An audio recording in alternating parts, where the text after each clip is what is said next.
எல்லாரும் நல்லா இருக்கீங்களா? இன்னைக்கான பதிவு, அடுத்த நொடியில் கூட உன் வாழ்க்கை மாறலாம். அதற்காக உன் உழைப்பை கைவிடாதே. கண்டிப்பாங்க வாழ்க்கையில் ஒரு செகண்டில் என்னென்ன நடக்குதுங்கிறதே தெரியாது. நம்மளோட எதிர்காலம் நமக்கே தெரியாது. நாம் நிறைய இதெல்லாம் கனவு கண்டு வச்சுருப்போம். திடீர்னு நல்ல விஷயமாகவும் நடக்கலாம். நம்ம கனவு நல்லதாகவும் நடக்கலாம், கெட்டதும் நடக்கும். அப்போ ரெண்டையுமே நம்ம சமநிலையில் நம்ம மனசை ஏற்றுக்கொள்கிற மனநிலையை நம்ம உருவாக்கிக்கிடணும். பார்த்துக்கோங்க, ஒரு செகண்டில் என்ன நடக்குன்னே தெரியாத ஒரு நிரந்தரமில்லாத ஒரு வாழ்க்கை தான் போயிட்டுருக்கும். பார்த்துக்கோங்க, அந்த வாழ்க்கையில் எது நடந்தாலும் நம்மளுடைய உழைப்பு நம்மளுடைய கடின உழைப்பு இருக்கணுங்க. அந்த உழைப்பு தாங்க நம்ம இந்த பூமியில் வாழ்கிற வரைக்கும் நம்மளை காப்பாற்றும். பார்த்துக்கோங்க, நமக்கு தான் நிறைய பணம் இருக்குது, எதுக்கு நம்ம உழைக்கணும் அப்படின்லாம் கிடையாது.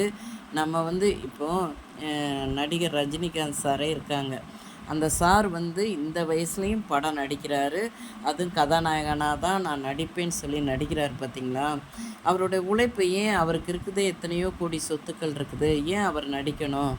கிடையாது. அந்த ஒரு உழைப்பு, அந்த உழைப்பு நம்ம எந்த வயசுலாம் கிடையாதுங்க. அதுக்கு நம்மளுடைய உழைப்பை நம்ம கொடுத்துட்டே இருக்கணும்.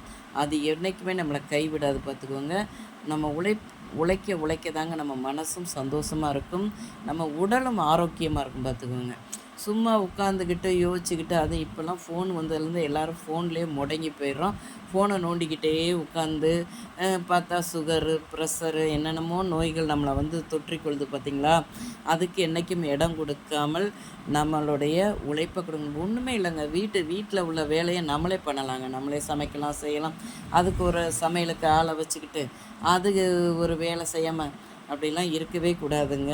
எப்பையும் நம்மளுடைய உழைப்பை கொடுக்க நம்மளுடைய உடம்பு ஆரோக்கியமாக இருக்கும். இந்த பதிவு உங்களுக்கு பிடிச்சிருந்தால் பார்வதி வீட்டு சமையலுக்கு ஆதரவு கொடுங்க. ஓம் சாய்ராம்.